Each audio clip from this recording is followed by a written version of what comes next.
Putin ने NATO को डिगाने और यूक्रेन को जिताने का दोहरा प्लान तैयार कर लिया है। ब्रिटिश रक्षा मंत्रालय को पुतिन के प्लान की इंटेलिजेंस इनपुट मिला है। पुतिन की नई रणनीति है यूक्रेन और उसके मित्र देशों पर एक साथ प्रहार करने की। ईस्टर्न यूक्रेन में पुतिन लंबी जंग लड़ने की तैयारी पूरी कर चुके हैं और यूक्रेन के सप्लाई रूट को तबाह करने का प्लान भी तैयार हो चुका है। यानी नेटो के सप्लाई रूट पर पूरा ब्रेक और यूक्रेन बन जाएगा चिकन नेक। पुतिन के इस प्लान से यूक्रेन चोक हो जाएगा। यूक्रेन को चोक करने के बाद पुतिन का असली गेम शुरू होने वाला है। देखिए पुतिन का ऑपरेशन यूक्रेन खंड खंड क्या है।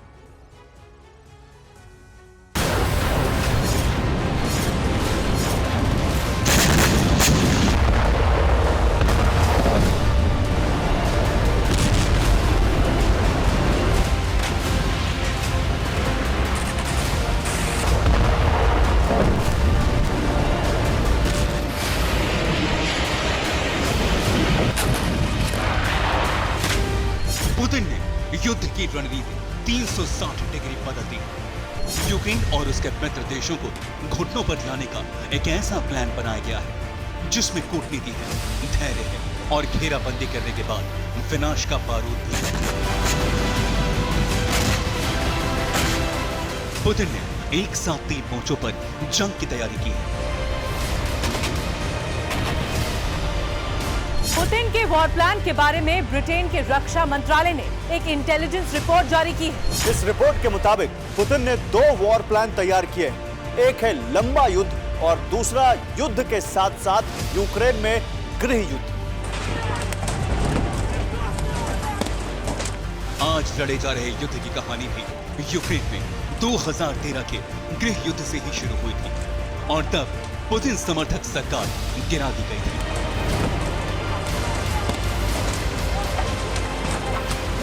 लेकिन इस बार पुतिन गृह युद्ध को अपने फायदे के लिए इस्तेमाल करने वाले हैं।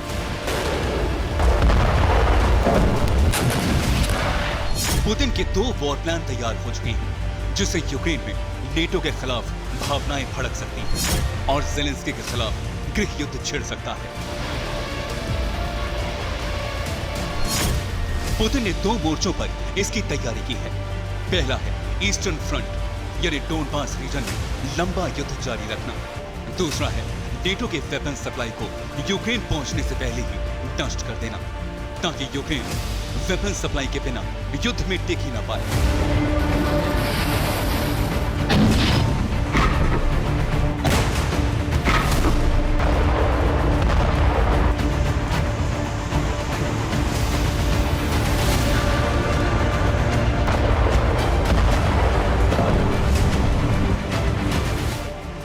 2002 से अमेरिका की अगुवाई वाले नेटो ने यूक्रेन को संगठन में शामिल करने की कोशिश की और तभी यह आशंका बढ़ गई थी कि अब यूक्रेन में जंग तय है।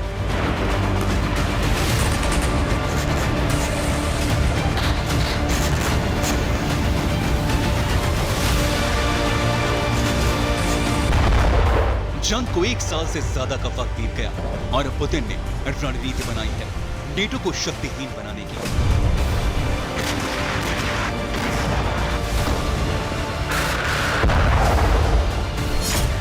इस प्लान को अंजाम देने का पहला ठिकाना बनेगा खेरसोन, लुहांस्क और डोनेत्स्क से। इस क्षेत्र पर अब रूस का कब्जा हो चुका है।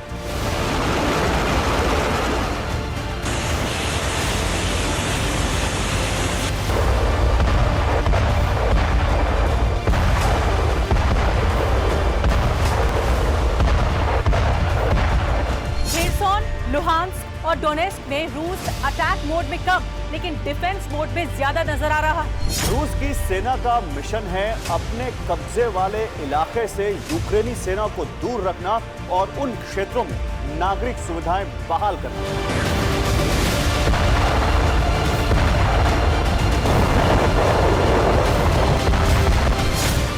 अपने कब्जे वाले क्षेत्रों में रूस ने पुनर्निर्माण शुरू कर दिया है।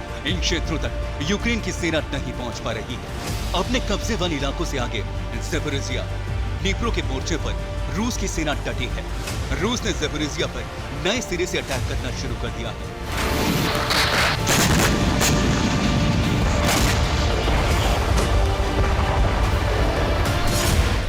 यूक्रेन की सेना को खेरसोन, लुहांस्क और डोनेत्स्क से दूर वोलेदार, बखमुत और ज़ेपोरिज़िया में उलझा कर रखा गया है।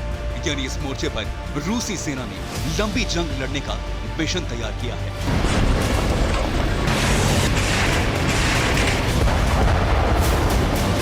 यानी रूस के कब्जे वाले क्षेत्र में शांति बहाली की शुरुआत कर दी गई है, जबकि यूक्रेन का ऑफेंसिव ऑपरेशन जारी है।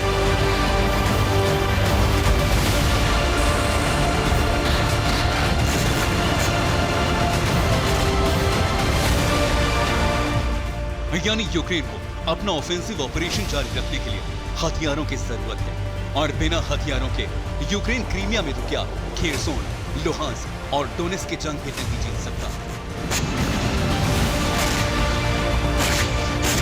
यूक्रेन हथियारों की सप्लाई के लिए यूरोप और अमेरिका पर पूरी तरह से निर्भर है। पुतिन ने यूक्रेन का वेपन सप्लाई रूट काटने का प्लान बनाया है। ये कैसे होगा समझिए। पुतिन ने रूस की सेना को टारगेट दिया है। यूक्रेन पहुंचने से पहले ही नेटो के हथियारों की सप्लाई को ध्वस्त करना और सप्लाई रूट काट देना। ये सप्लाई कैसे बंद की जाएगी, इसका भी प्लान तैयार है। कीव तक हथियारों की सप्लाई के 2 रूट हैं। कीव तक हथियार पोलैंड की जमीन का इस्तेमाल करके पहुंचाए जाते हैं, या फिर हंगरी से होते हुए हथियार यूक्रेन पहुंचते हैं। अब इन 2 रूट्स को पूरी तरह से बंद करने की कोशिश की जाएगी।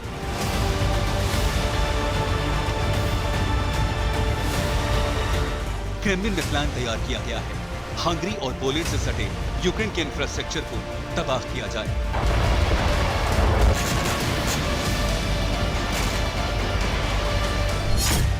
पोलैंड और हंगरी से सटे यूक्रेन के रेल रूट पर सुखोई विमानों से बम बरसाए जा रहे हैं। सड़कों का नेटवर्क ध्वस्त किया जा रहा है। वेपन सप्लाई लेकर आने वाले वाहनों को ध्वस्त करने के आदेश जारी कर दिए गए हैं।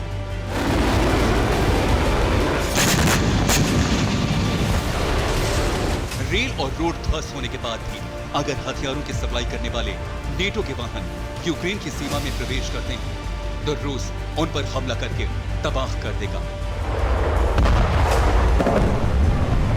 थोड़े बहुत हथियार फिर भी यूक्रेन पहुंच रहे तो उन्हें खेरसोन, डोनेत्स्क और लुहांस्क नहीं पहुंचने दिया जाएगा। ईस्टर्न यूक्रेन तक पहुंचने वाले पुल, रोड और रेल तबाह किए जा चुके हैं।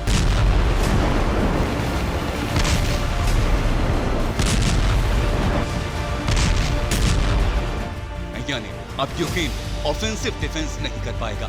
नेटो देश भी यूक्रेन को हथियारों की मदद पहुंचाकर अपने गोदाम खाली कर चुके हैं। अगर नेटो से यूक्रेन को मिलने वाली मदद काम नहीं आई तो यूक्रेन पूरी तरह चरमरा जाएगा। पश्चिमी यूक्रेन में जंग नहीं हो रही और अभी एक क्षेत्र नेटो के मदद पर चल रहा है। नेटो की मदद बंद हुई तो यूक्रेन के शांत इलाके में अशांति भड़क सकती है। ज़ेलेंस्की के फैसले के खिलाफ जनता बगावत कर सकती है। ऐसे में पुतिन अपने समर्थन वाली सरकार बनवाकर यूक्रेन की बाजी जीत सकते हैं।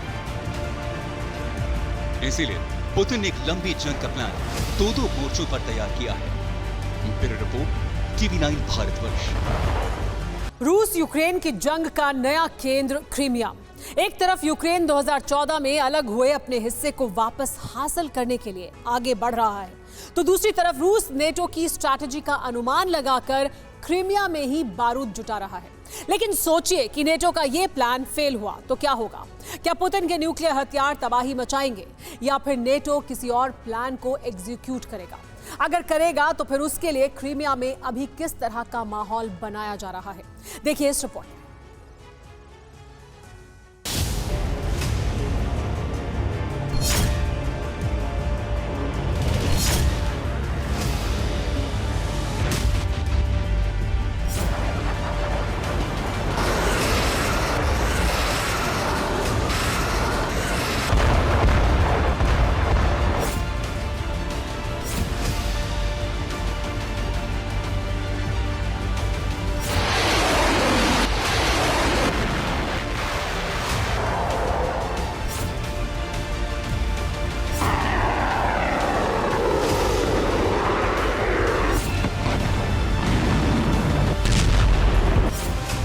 नेटो के रणनीति का केंद्र क्रीमिया। जहां बारूदी तबाही का अनुमान उसी वक्त लगा लिया गया था जब कर्च ब्रिज धमाके से उड़ा दिया गया था।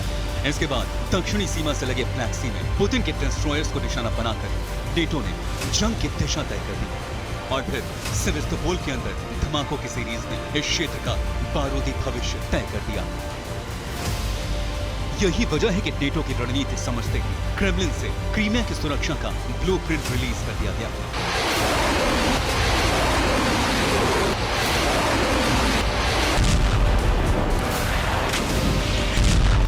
और क्रीमिया के इस बारूदी ब्लूप्रिंट को बनाने में मददगार साबित हुआ चीन, जिसने क्रीमिया के नेचुरल रिसोर्स में दिलचस्पी दिखाई और हथियारों का नुकसान झेल चुके रूस के पीछे बड़ी ताकत बन गया।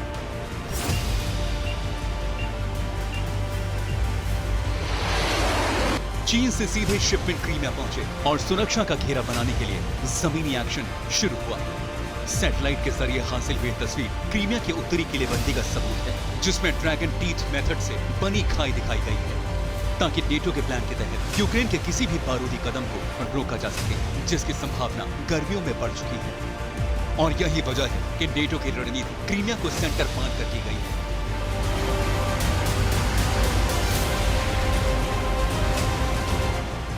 दरअसल रूसी फोर्स ने दो मोर्चे यूक्रेन के खिलाफ खोल रखे हैं। पहला यूक्रेन का पूर्वी छोर है, जहां बाखमुत तक रूसी फोर्स पहुंच चुकी है। वहीं उत्तर में बेलारूस की सीमा पर भी सेना तैनात है, जो जुलाई तक न्यूक्लियर हथियारों से लैस होगी। इन सबका टारगेट की है, लेकिन नेटो प्लान के तहत यूक्रेन को क्रीमिया पर फोकस करना है ताकि रूस को दक्षिणी हिस्से में क्षमता बढ़ाने पर मजबूर किया जाए, जिससे बाकी मोर्चे अपने आप कमजोर हो जाएंगे। यानी रूस को जिस क्रीमिया के रास्ते हथियार मिल रही है, उसी क्रीमिया को टारगेट करने का प्लान है।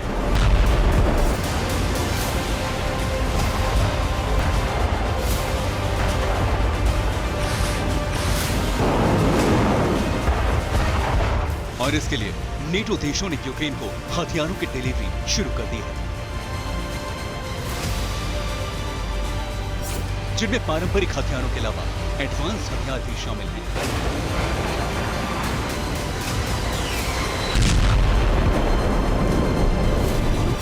ये हथियार हैं बख्तरबंद गाड़ियां, HIMARS, switch blade drone, leopard 2 tank और एंटी टैंक मिसाइल। अब जाहिर है रूस और चीन के हथियारों के संयुक्त प्रहार के आगे इन हथियारों के दम पर यूक्रेनी फोर्स का टिक पाना नामुमकिन है।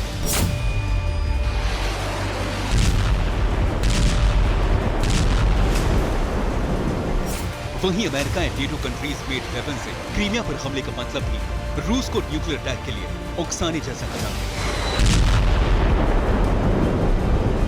तो इन हालातों में नेटो की रणनीति क्या होगी? क्या कोई बी प्लान भी तैयार है? हालांकि इस संबंध में सिर्फ कयास लगाए जा सकते हैं और कयास के मुताबिक ही एक स्थिति यहां ऐसी बन रही है जो पुतिन के लिए संकट का कारण बन सकती है। यह स्थिति है तातार विद्रोह। क्रीमिया के अल्पसंख्यक तातार समुदाय ने स्वायत्तता की मांग उठाकर पुतिन के लिए नया संकट खड़ा कर दिया है। संविधान संशोधन की डिमांड करके तातार समुदाय ने क्रीमिया की आजादी को मानवाधिकार का मुद्दा बनाने के लिए पहल कर दी है। तो क्या तातार समुदाय की मांग के पीछे नेटो की रणनीति है? क्या ज़ेलेंस्की तातार समुदाय के सहारे क्रीमिया जीतेंगे? और क्या पुतिन तातार समुदाय की मांग पर कोई एक्शन लेंगे?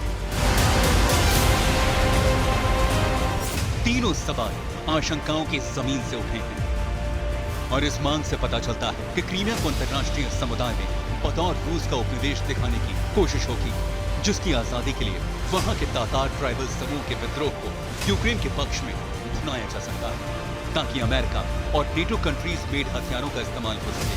और यही हालात पुतिन के लिए सबसे बड़ा सिरदर्द बन सकते हैं, जिसका प्रमाण है रूस का वेपन्स डिप्लॉयमेंट।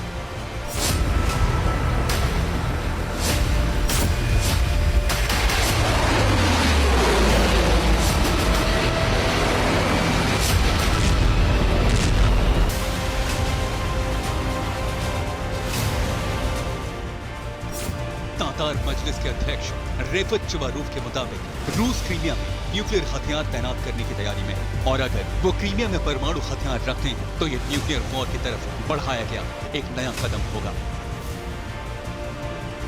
इस बयान से भी इशारा मिलता है कि क्रीमिया को लेकर नेटो का प्लान बी तातार समुदाय का विद्रोह है, ताकि पुतिन क्रीमिया की भली ही किलेबंदी कर दे, लेकिन अंदर उबल रहे ज्वालामुखी के फटने से स्थिति ठीक वैसी हो जाएगी जैसी नेटो चाहता है। लेकिन सवाल ये है, क्या पुतिन क्रीमिया में भी न्यूक्लियर वेपन्स की तैनाती करने वाले हैं? इस सवाल का जवाब क्रेमलिन दे सकता है, लेकिन मुमकिन है कि ऐसा हो रहा हो, क्योंकि बेलारूस में न्यूक्लियर तैनाती को हरी झंडी मिल गई है। बेलारूस में तैनात हथियारों के टारगेट पर बाल्टिक देश होंगे, लेकिन क्रीमिया में तैनात हथियारों के टारगेट पर नेटो का हेडक्वार्टर होगा। इसके अलावा ब्लैक सी में तैनात अमेरिका भी टारगेट पर होगा। हालांकि ये रणनीति पुख्ता प्लान का खुलासा नहीं, लेकिन रूस के क्रीमिया में शुरू हुए एक्शन से पता चलता है कि अनुमानित रणनीति बिल्कुल सही है।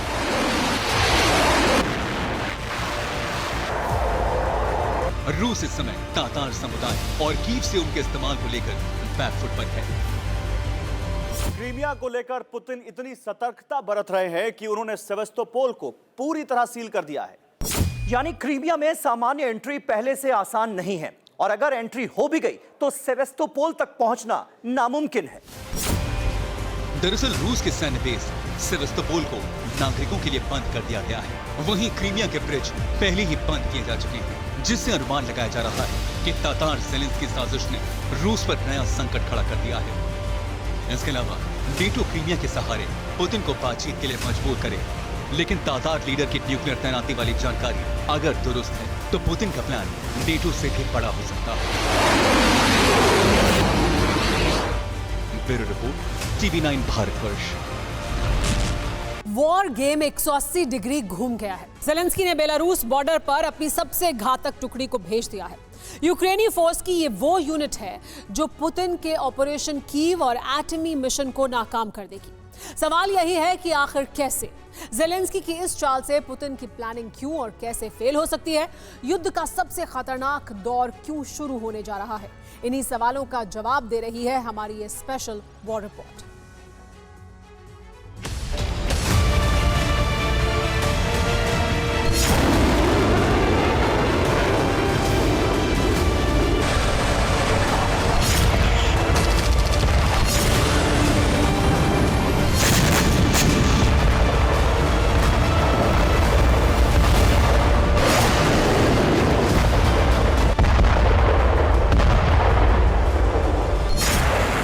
जंग की एक ज्वाला और भी भड़कने वाली है।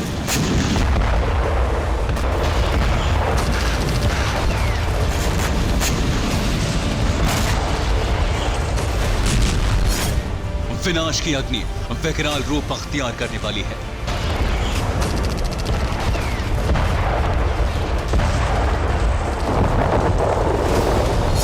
पुतिन का एटमी फॉर्मूला फेल होने वाला है।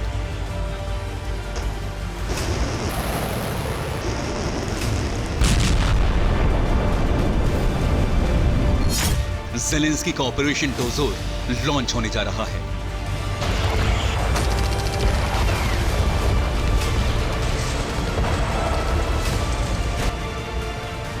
ये वो ऑपरेशन है जो क्रेमलिन के हर प्लान को नाकाम कर देगा।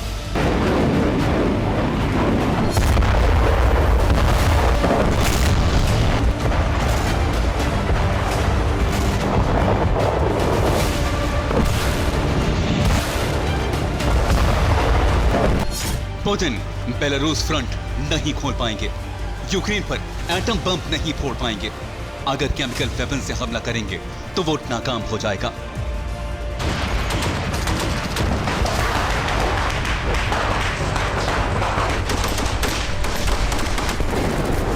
यह ऐलान इसलिए किया जा रहा है क्योंकि फ्रंट लाइन पर ज़ेलेंस्की की सबसे घातक फौज आ गई है।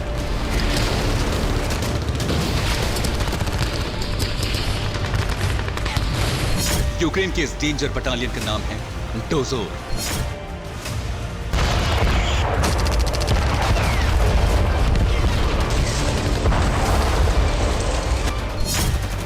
ये यूक्रेनी फौज की वो टुकड़ी है जिसे सबसे बेस्ट, सबसे घातक माना जाता है। ये यूक्रेन की वो बटालियन है जिसने अब तक हर ऑपरेशन को सफलतापूर्वक अंजाम दिया है।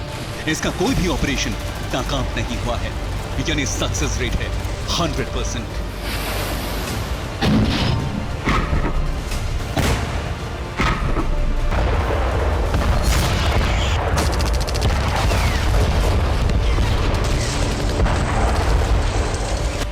ज़ेलेंस्की ने अपने खतरनाक लड़ाकों को फ्रंट लाइन पर भेजने का ऑर्डर दे दिया है और इसी के साथ दावा किया जा रहा है कि ये वॉर गेम 180 डिग्री बदलने जा रहा है।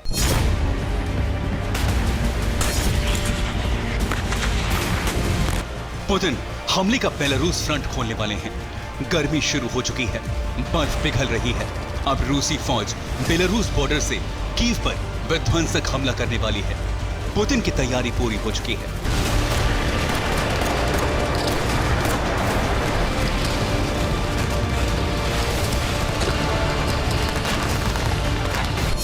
रूसी और बेलारूसी सेना यूक्रेन पर हमले की प्रैक्टिस कर रही है।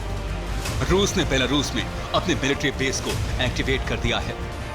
बेलारूस बॉर्डर के पास ही इस्कंदर और किंजल मिसाइलें वॉर रेडी हैं। न्यूक्लियर हमला करने में सक्षम फाइटर प्लेन डिप्लॉय हो चुकी हैं। बेलारूस की धरती पर पुतिन बहुत जल्द एटमी वेपन तैनात करने वाले हैं। इन सब का मतलब सिर्फ एक है, बेलारूस की तरफ से यूक्रेन की राजधानी कीव पर प्रहार। पुतिन को ऑपरेशन कीव बर्फ पिघलते ही शुरू होने वाला है। ज़ेलेंस्की ने रूस के एटमी ऑपरेशन को फेल करने की जिम्मेदारी डोजोर बटालियन को सौंपी है। यूक्रेन की डोजोर बटालियन न सिर्फ रूस के एटमी अटैक को रोकेगी, बल्कि बेलारूस से सटी यूक्रेन की सीमा पर तैनात होगी। रूस जब भी इस फ्रंट पर हमला करेगा, डोजोर बटालियन उसका जवाब देगी। डोजोर सेना की वो यूनिट है जिसे यूक्रेन ने अपनी सरहदों की सुरक्षा करने के लिए बनाया है। अब तक ये यूक्रेन के अलग अलग बॉर्डर पर तैनात थी, लेकिन अब ज़ेलेंस्की ने पूरी की पूरी डोजोर फोर्स को बेलारूस बॉर्डर पर तैनात कर दिया है। यहां पर डोजोर यूनिट पूरी तरह से वॉर रेडी है। रूसी फौज जैसे ही यूक्रेन की तरफ बढ़ेगी, डोजोर फोर्स बेलारूस में घुस जाएगी और शुरू हो जाएगी सबसे बड़ी और विनाशक बारूदी टक्कर।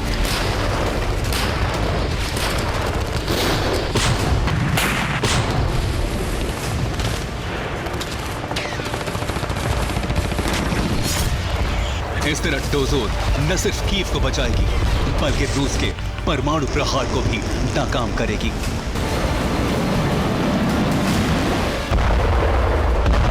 बेलारूस और यूक्रेन बॉर्डर पर इस वक्त हलचल तेज है। यहां दोनों तरफ से बड़े पैमाने पर बारूद इकट्ठा हो चुका है।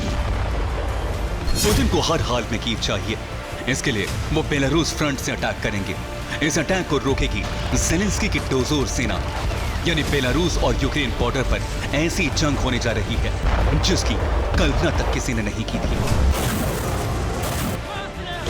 Bureau report, TV9 Bharat.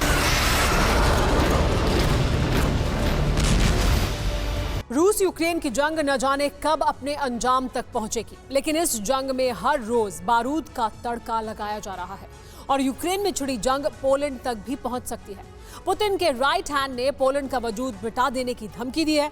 यह पहली बार है जब रूस ने सीधे पोलैंड पर हमला करने की बात की है। रूस की इस धमकी को ना तो नेटो हल्के में ले रहा है और ना ही अमेरिका।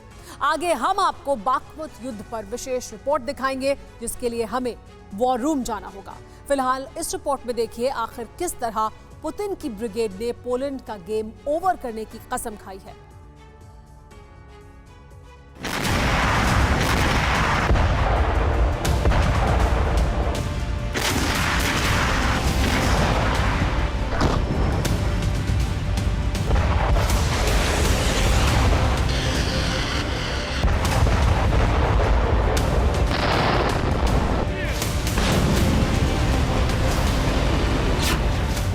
जिस मुल्क ने यूक्रेन में पश्चिमी देशों के हथियारों की जमीन तैयार की, जिस मुल्क ने यूक्रेन का साथ देने के लिए पश्चिमी देशों को बड़ा मैसेज दिया, जिस मुल्क ने यूक्रेन को रूस से जंग लड़ने के लिए बड़ी ताकत दी,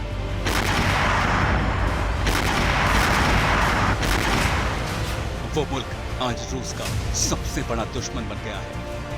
कहते हैं दुश्मन का दोस्त दुश्मन होता है, और ठीक वही पोलैंड के साथ हुआ। आज रूस पोलैंड पर आग बबूला है। आज रूस पोलैंड का वजूद मिटा देना चाहता है। आज रूस पोलैंड को दुनिया के नक्शे से ही गायब कर देना चाहता है।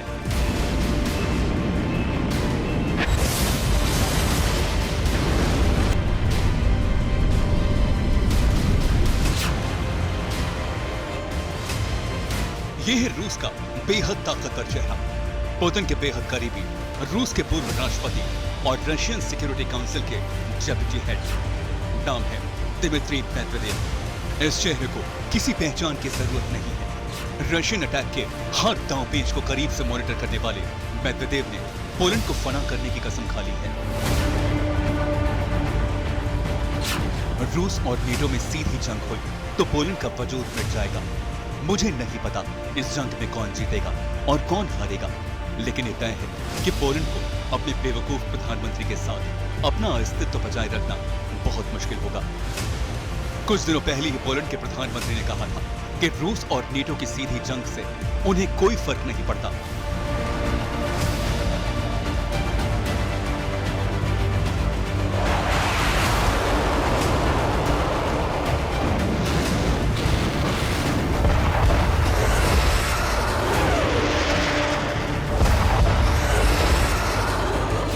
वो यूक्रेन के साथ हैं और यूक्रेन की मदद करते रहेंगे। लेकिन किसी ने सोचा नहीं था कि पोलैंड के पीएम के इस बयान का जवाब रूस उसके अंत की भविष्यवाणी से देगा।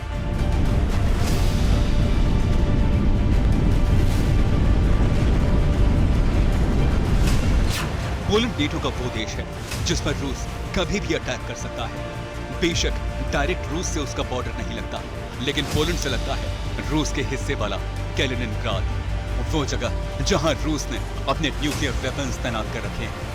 इसके अलावा ब्लैक सी की तरफ से भी रूस पोलैंड पर डायरेक्ट अटैक कर सकता है, जहां रूस की ब्लैक सी फ्लीट तैनात है। इसके बावजूद पोलैंड जंग की शुरुआत से ही लगातार रूस से दुश्मनी मोल ले रहा है।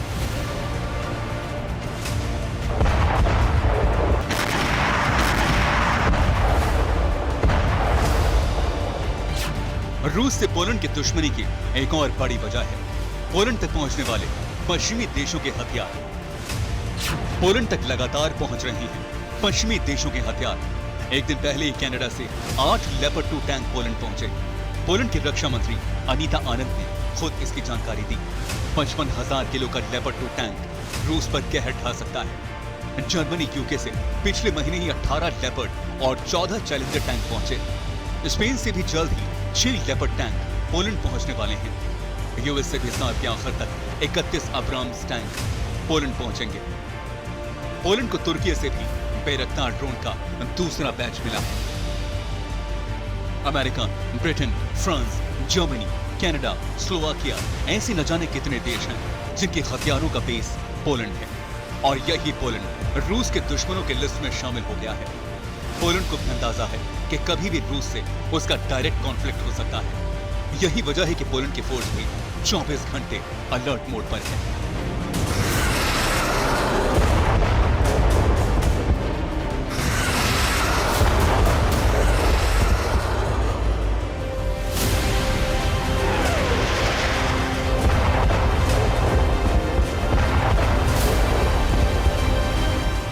पोलैंड में नेटो के सैनिक हाइपर विजिलेंट हैं। पोलैंड आर्मी में अल्कोहल या कोई भी नशा बैन है। पोलैंड में 24 घंटे हाई अलर्ट पर है जवान। चारों तरफ से सुरक्षा कवच के बीच हथियार भेजे जा रहे हैं। किसी भी संभावित हमले पर पैट्रियट डिफेंस सिस्टम की नजर है।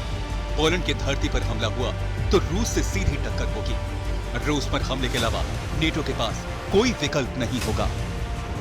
पोलैंड अच्छी तरह से जानता है कि रूस नेटो की जंग में वो कभी भी पिस सकता है। पोलैंड जानता है कि आत्मरक्षा के लिए उसके पास खुद को मजबूत बनाने के सिवा कोई विकल्प नहीं है, और इसीलिए पोलैंड यूरोप की सबसे बड़ी आर्मी बनाने में लगा हुआ है।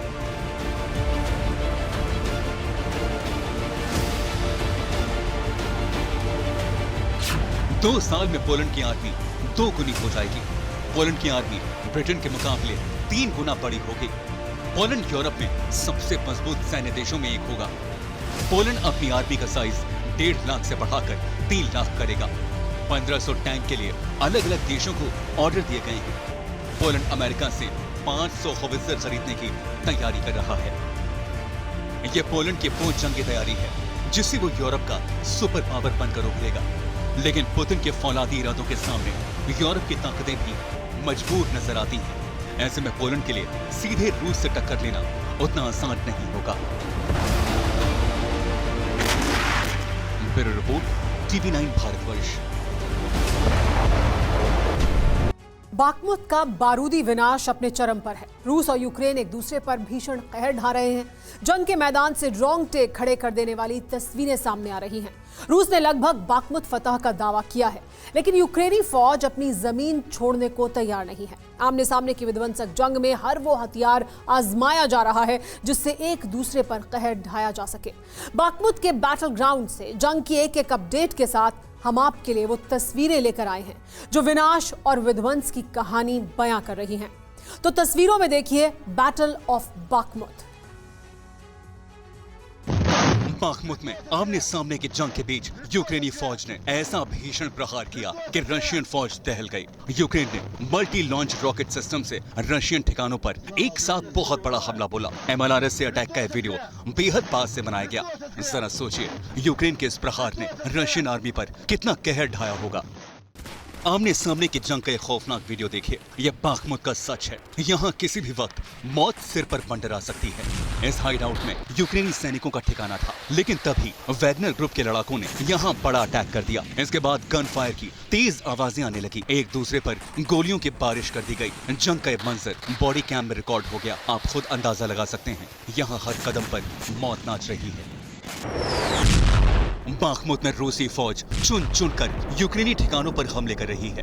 इस वीडियो से जाहिर है आखिर किस तरह जंग के मैदान में रूसी फौज की बादशाहत देखने को मिल रही है। यहाँ रूस ने यूक्रेनी ठिकाने पर बड़ी स्ट्राइक की। इमारत पर अटैक के बाद यूक्रेन के सैनिक वहां से तेजी से भागे। इसके बाद वो जंगल की तरफ मुड़ गए, लेकिन रूसी फौज ने वहां भी बड़ी स्ट्राइक की। इस हमले में रूस ने यूक्रेन के 1 दर्जन से ज्यादा सैनिकों को मारने का दावा किया है। बाखमुत रूस यूक्रेन जंग का एपी सेंटर बन गया है। दोनों ही देश एक दूसरे पर भीषण प्रहार कर रहे हैं। इस बार यूक्रेनी स्नाइपर ने वैगनर के ठिकाने पर हमला किया। करीब 2 किलोमीटर दूर से अपने दुश्मन को दहला दिया। बॉडी कैम में हमला रिकॉर्ड हो गया। सामने सब कुछ धुंधला था, लेकिन यूक्रेनी स्नाइपर ने अपने दुश्मन को पहचान कर उस पर सटीक वार किया। बाखमुत में रशियन फोर्सेस T-72 टैंक से विनाश के नए अध्याय लिख रही है। ये टैंक जंग में यूक्रेन को जबरदस्त नुकसान पहुंचा रहे हैं, लेकिन इस बार यूक्रेन ने रशियन फौज पर जबरदस्त काउंटर अटैक किया। यूक्रेन की 58वीं मैकेनाइज्ड ब्रिगेड ने एक साथ कई बड़े हमले किए और रूस के कई टैंक नेस्तनाबूद कर दिए। बाखमुत में चारों तरफ खंडहर नुमा मकान है और इस मकान के छत पर वैगनर के लड़ाकों ने अपना ठिकाना बना रखा था। तभी अचानक सामने से यूक्रेनी फौज की तरफ से फायरिंग होने लगी। इस इमारत में रूसी एजेंसी रिया नोवोस्टी की रिपोर्टर भी छुपी हुई थी। उसने अपने कैमरे से जंग का पूरा मंजर रिकॉर्ड कर लिया। इमारत की छत से ही वैगनर के लड़ाकों ने यूक्रेनी सैनिकों पर ताबड़तोड़ अटैक किया। बाखमुत के बारूदी बैटल में रूसी फौज हर हथियार का बेहतर इस्तेमाल करना जानती है। यह आर्टिलरी काफी वक्त से ऐसे ही पड़ी थी। रूसी सैनिकों ने इस पर से झाड़ियां हटाई, इसे टटोला, चेक किया और फिर अगले कुछ ही मिनटों में यूक्रेन के ठिकानों पर एक के बाद एक कई अटैक कर डाले। रशियन डिफेंस ने वीडियो जारी कर जंग के मैदान में अपनी ताकत दिखाई है।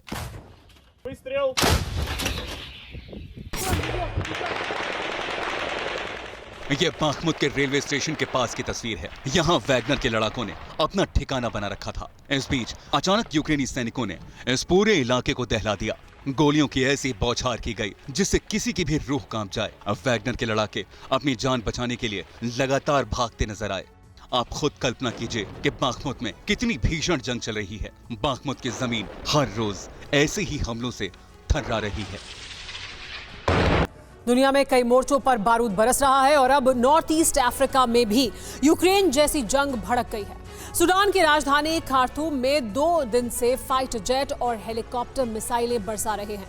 खास बात यह है कि सूडान पर किसी दूसरे देश ने हमला नहीं किया है, बल्कि उसकी आर्मी ही राजधानी में विध्वंस मचा रही है। इस बमबारी में 55 से ज्यादा लोग मारे जा चुके हैं।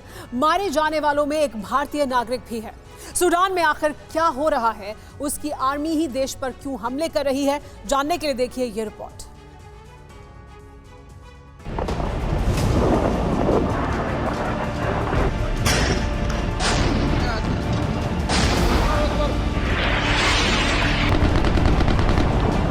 सूडान की राजधानी खार्तूम का ताजा हाल यही है।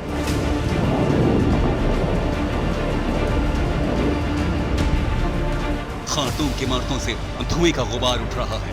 फाइटर जेट आसमान से गरज रहे हैं।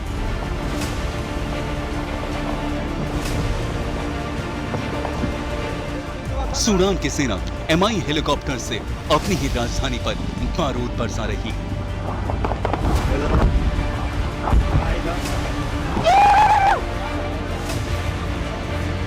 खार्तूम के आसमान पर इसी तरह हेलीकॉप्टर उड़ रही है और बारूद बरसा रही है।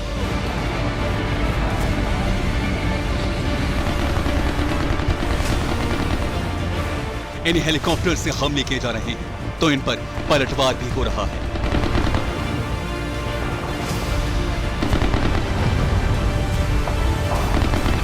एंटी एयरक्राफ्ट गन से इन हेलीकॉप्टर्स को निशाना बनाया जा रहा है और इन हमलों में हेलीकॉप्टर्स तबाह हो रही हैं।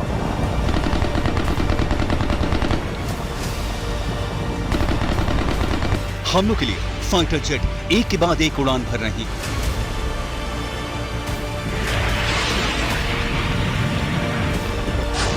खार्तूम की सड़कों पर रॉकेट माउंटेड गाड़ियां खड़ी हैं और रॉकेट बरसाए जा रहे हैं।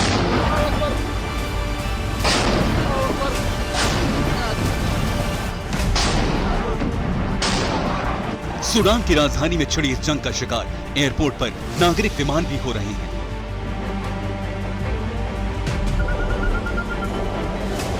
खार्तूम की सड़कों पर टैंक दौड़ रही हैं और उनसे बारूद बरसाया जा रहा है।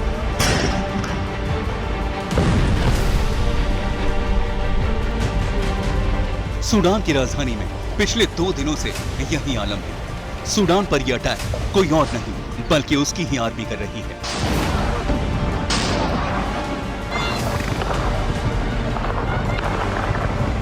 यह जंग सूडान की आर्मी और RSF यानी रैपिड सपोर्ट फोर्स के बीच छिड़ी है। RSF सूडान का अर्धसैनिक बल है। शनिवार को RSF ने खार्तूम के एयरपोर्ट पर कब्जा कर लिया। RSF के जवानों पर आर्मी ने एयर स्ट्राइक शुरू कर दी।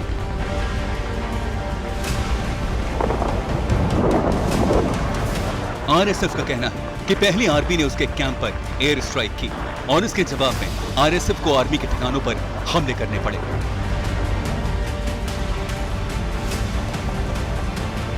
सूडान की आर्मी और सूडान के अर्धसैनिक बलों के बीच छिड़ी इस लड़ाई से गृह युद्ध भड़क गया है। इन हमलों में सूडान के 55 से ज्यादा लोग मारे जा चुके हैं। 500 से ज्यादा लोग जख्मी हो चुके हैं।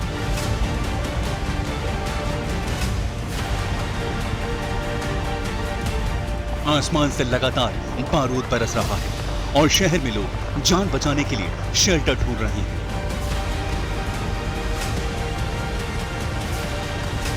RSF ने जिस एयरपोर्ट पर कब्जा किया वहां एयर स्ट्राइक होते ही नागरिक जान बचाने के लिए फर्श पर लेट गए। 2 दिनों से खार्तूम में यूक्रेन जैसी जंग भड़की हुई है। एयरक्राफ्ट, हेलीकॉप्टर और टैंकों से विनाश हो रहा है। बंदूक थामे RSF के जवान आर्मी से भिड़ रहे हैं। सवाल ये कि सूडान में जंग भड़क क्यों रही है, तो इसके पीछे ही ये 2 चेहरे।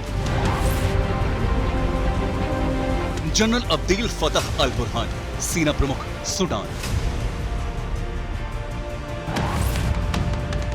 General Mohamed Hamdan Dagalo, RSF प्रमुख सूडान। सत्ता के लिए इन 2 सेना कमांडर्स के संघर्ष के कारण ही सूडान के खार्तूम की यह सूरत हो गई है। सत्ता का संघर्ष सूडान में 2021 से जारी है।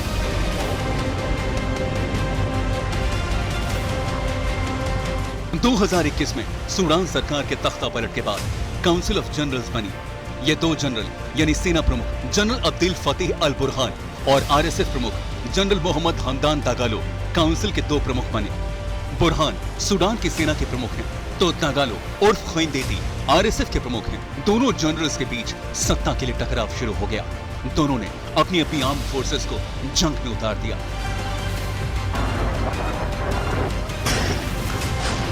सूडान की जंग आगे जारी रही तो युद्ध से इसका तबाह होना तय है। Bureau report, TV9 Bharatvarsh. America से अदावत की पृष्ठभूमि पर चीन की एक पूरी कमांड ताइवान पर आंखें गड़ाए बैठी है। चीनी फोर्स हर मुमकिन कोशिश करती है या तो अमेरिकी फोर्स अपना हाथ ताइवान से खींच ले या फिर चीनी एक्शन से खींचकर पहला प्रहार करे, ताकि क्षेत्रीय अखंडता का विषय उठाकर ताइवान पर कब्जा आसान हो जाए। और चीन की इस रणनीति का प्रमाण है हाल ही में ताइवान के मुहाने पर हुई हलचल। ताइवान के दरवाजे पर ये चीनी हलचल क्या एक नए वॉर फ्रंट के दरवाजे खोल सकती है? ड्रैगन की इस चाल पर अमेरिका भी नजरें गड़ाए बैठा है। अगर ताइवान के पास समंदर में हलचल हुई तो इसका अंजाम खौफनाक होगा।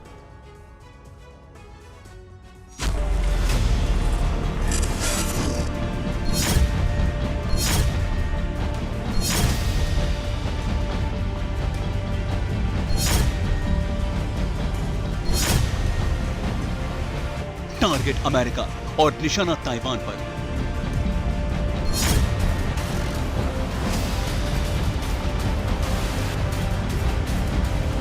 चीन की अमेरिका से अदावत के बुनियाद का एक पत्थर ताइवान। हर कीमत पर प्रेसिडेंट जिनपिंग इसे चीन का हिस्सा बनाना चाहते हैं और अमेरिका किसी भी कीमत पर चीन के बढ़ते कदमों को सीमित करना चाहता है।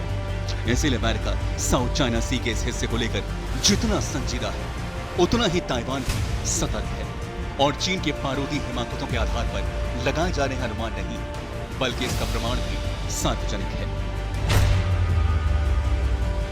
ये प्रमाण अमेरिका से लीक दस्तावेज देते हैं जिसमें दर्ज है कि चीन की तरफ से लगातार हो रही हवाई सीमा के उल्लंघन की कार्रवाई के बाद न सिर्फ अमेरिका अलर्ट पर था, बल्कि ताइवान बेहद संवेदनशील हो गया था।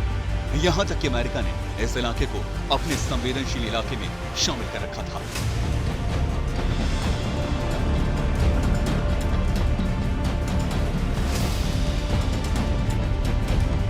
आखिर ऐसा क्यों? इसका जवाब सिर्फ अमेरिका के पास है, लेकिन इस जवाब का अंदाजा लगाया जा सकता है हालिया इनपुट की पृष्ठभूमि पर। रिपोर्ट्स के मुताबिक चीन के एक मछली पकड़ने वाली शिप को ताइवान के पास देखा गया है। इस फिशरी शिप के साथ एक मालवाहक जहाज के भी दिख जाने की खबर है। चीन के इन जहाजों को लेकर समंदर में बिछे केबल काटने का संदेह हुआ और फिर विशेषज्ञों ने इन जहाजों को डार्क फ्लीट के रूप में पहचाना। दरअसल चीन के मालवाहक या मछली पकड़ने वाले जहाजों के बेड़े में शामिल कुछ नौकाएं ऐसी होती हैं जिनके जरिए चीन जासूसी करता है। इसलिए फिशरी विशेषज्ञों से जानकारी जुटाई गई, जिन्होंने देखे गए जहाजों का कुछ और ही मकसद होने की पुष्टि की। दावा किया गया कि चीन के इन जहाजों का मकसद ताइवान तक पहुंचने वाले समंदर के नीचे केबल्स को काटना था।